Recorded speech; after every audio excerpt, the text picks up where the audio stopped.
Dans cette vidéo, nous parlerons des opérations arithmétiques avec le langage JavaScript, qui est un langage également du web, tout comme le HTML et le CSS.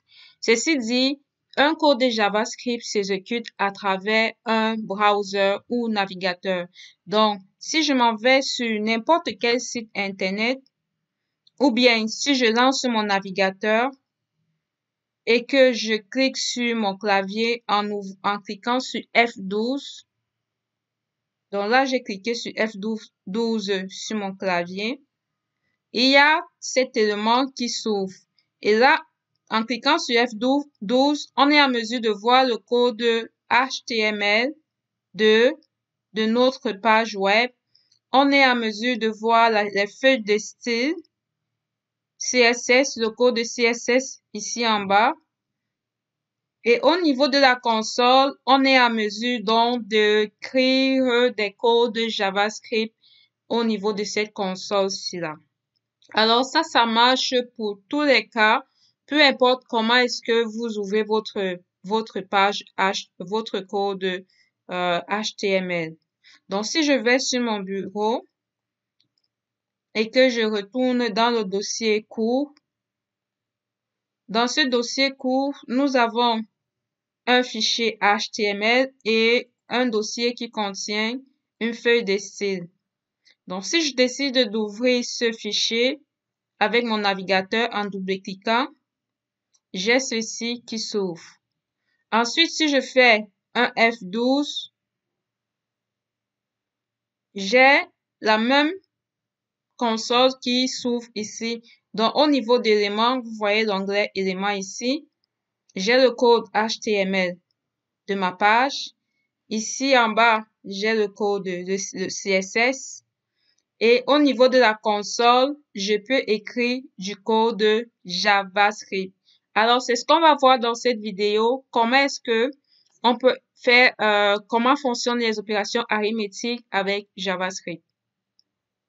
Alors, sans plus tarder, nous allons commencer avec des opérations basiques en utilisant bien évidemment notre console, étant donné que notre console est à mesure d'interpréter tout code JavaScript. La déclaration des variables en JavaScript se fait avec le mot-clé var, ensuite le nom de votre variable, suivi de point-virgule. Alors, il faut savoir que en JavaScript, on n'est pas obligé d'utiliser le mot-clé var pour déclarer une variable. On peut tout simplement faire, par exemple, B reçoit 1. Là, on vient de créer une variable qui s'appelle B et dans laquelle on a stocké la valeur 1. Donc, si je fais ceci et que je décide d'afficher le contenu de B, et voilà, la réponse à ça, c'est 1. Et là, si je décide d'afficher le contenu de A, j'aurai undefined. Undefined, pourquoi? Parce que lorsque j'ai déclaré ma variable A ici en haut, je ne l'ai assigné aucune valeur et par conséquent, JavaScript, lorsqu'une variable n'a aucune valeur, elle va retourner la valeur undefined. Donc, nous allons commencer donc par des séries d'opérations arithmétiques telles que l'addition.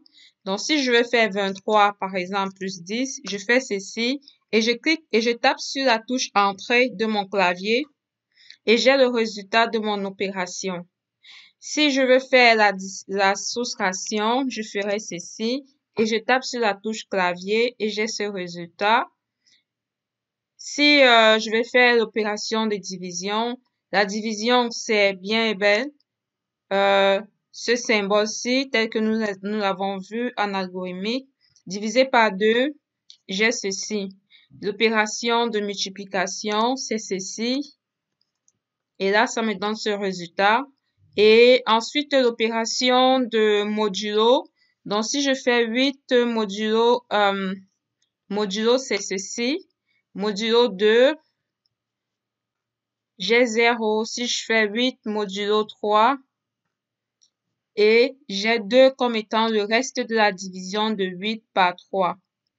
Alors, ça, c'est pour les opérations arithmétiques et on peut vraiment apercevoir qu'on est à mesure de faire ces opérations à travers notre console.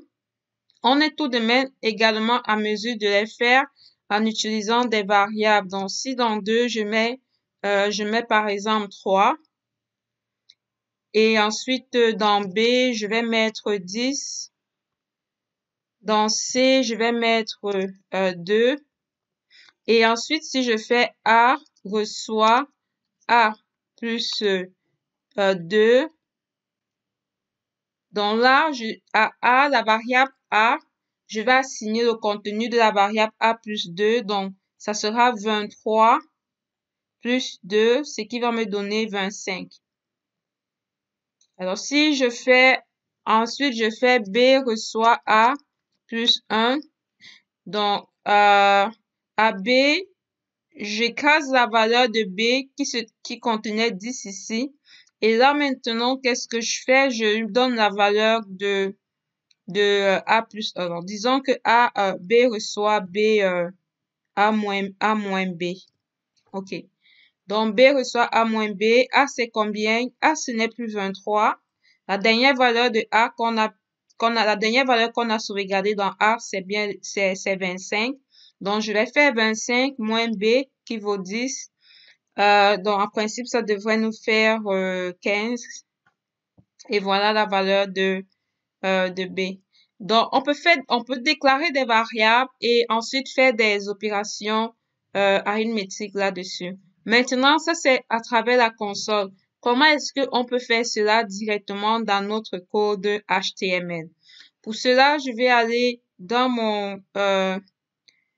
je vais lancer mon éditeur de code. Peu importe si vous avez VS Code, Notepad ou Notepad++, ça reste un éditeur. Donc, je vais lancer un éditeur.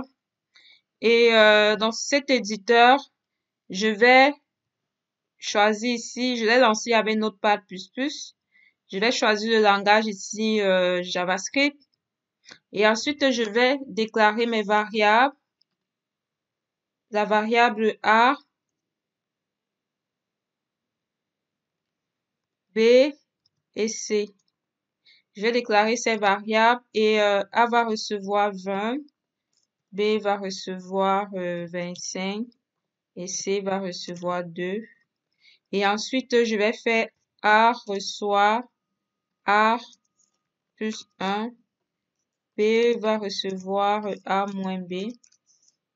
Donc, je fais ces opérations-là.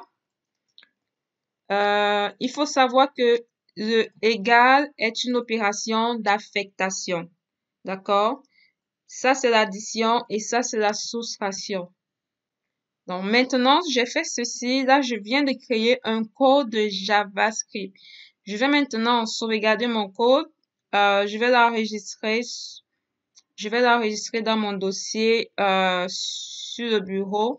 Je vais créer un dossier dans ce dossier cours HTML2. Je vais créer un dossier qui s'appelle JS. Et ensuite, je vais appeler mon fichier app ça va s'enregistrer en tant qu'appjs. Donc là, ici, on peut voir que notre fichier app.js. OK, si je retourne autour de mon dossier de travail, alors j'ai mon code HTML, j'ai mon code CSS à ce niveau et j'ai mon code JavaScript à ce niveau. Alors, il manque une chose à notre code HTML, à notre code, c'est de pouvoir intégrer ce code JavaScript dans c'est de pouvoir intégrer ce code JavaScript dans notre code HTML. Alors, pour pouvoir faire cela, on va aller dans notre code HTML.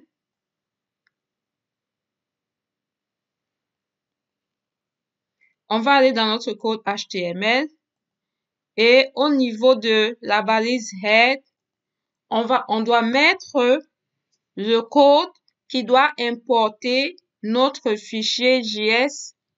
Quand je parle de JS, je parle de app.js dans notre code HTML, tout comme on a fait ceci. On va faire pareil avec app.js. Il faudrait le charger dans notre code HTML. Donc, la syntaxe voudrait pour pouvoir faire cela, La syntaxe, c'est la balise script. Ensuite, on a source égale. Là, je donne l'adresse où se trouve mon fichier. Donc, c'est dans js/app.js. Alors, JS, c'est, vu que je suis dans le fichier index.html, donc je suis dans index.html. Si je dois aller récupérer le fichier app.js ici, qu'est-ce que je dois faire? Il faut que je me déplace d'abord dans le dossier JS pour trouver app.js. C'est la raison pour laquelle je mets JS ici, /app.js.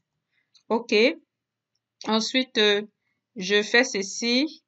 Voilà comment j'importe mon script. Alors, une fois que j'ai importé mon fichier JS, maintenant, si je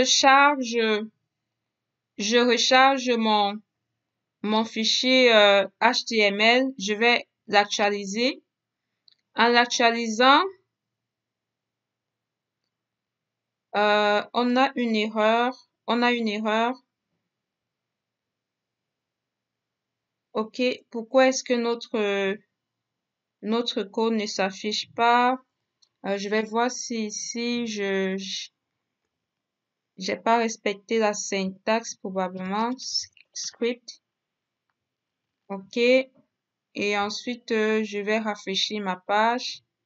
Et voilà, je n'avais pas bien écrit ma syntaxe. Donc, pour importer notre JS, voilà la syntaxe. Une fois que je l'ai fait, je rafraîchis ma page. Et je suis à mesure de voir au niveau de source tous mes fichiers. Donc là, je vois que je suis dans index.html.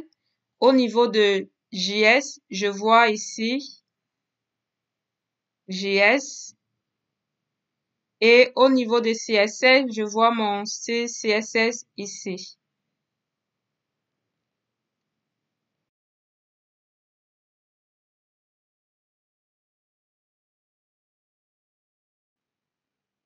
Alors, regardez ce qui est important. Mon code de JS, mon code de JavaScript, tout à l'heure, je l'exécutais en direct étant dans la console, peu importe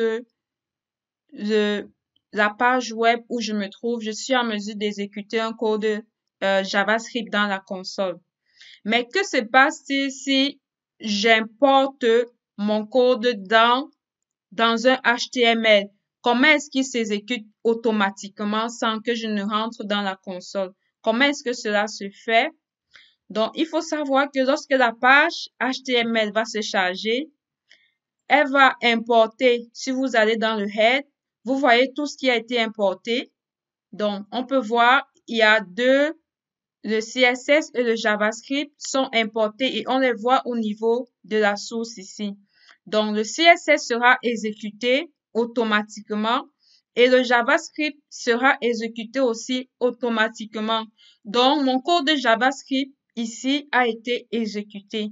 Mais par contre, je ne peux pas voir le contenu de mes variables ou bien le résultat de mes variables.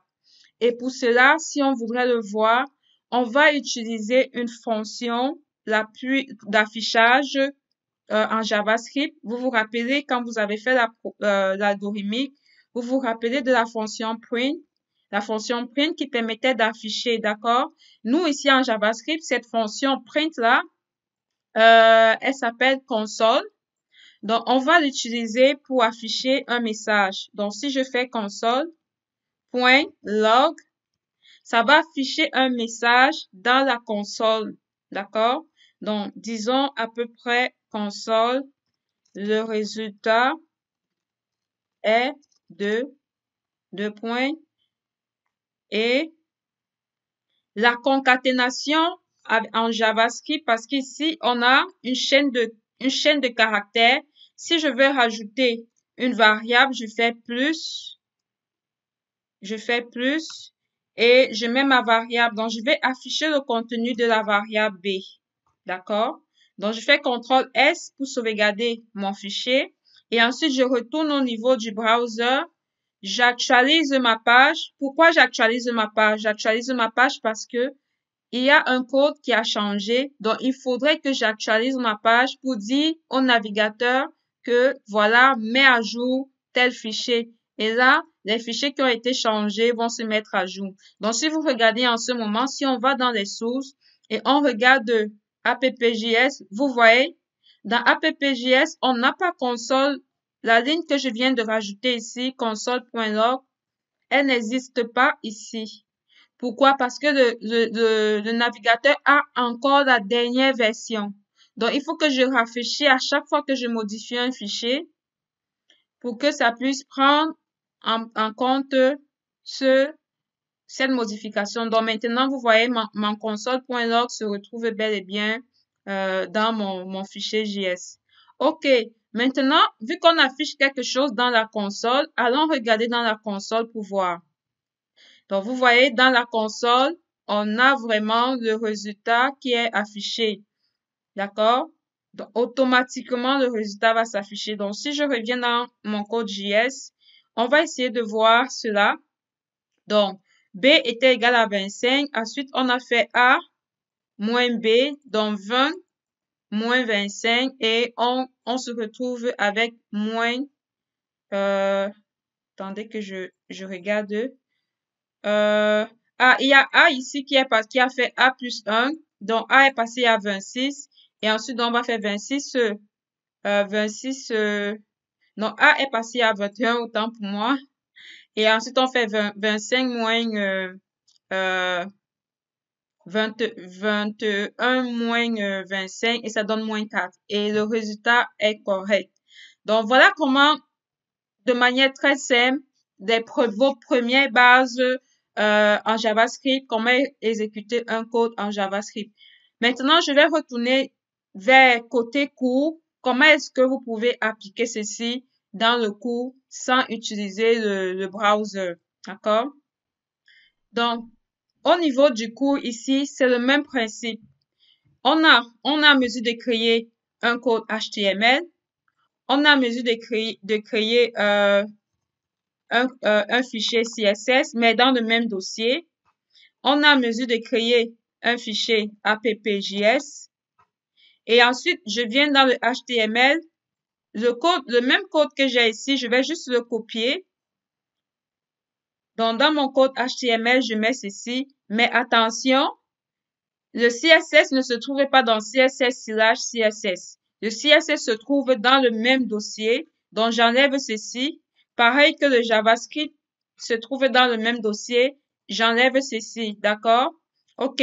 Maintenant, je vais mettre le CSS. Quel était le code de notre CSS? Bon, je vais d'abord copier le code de JavaScript.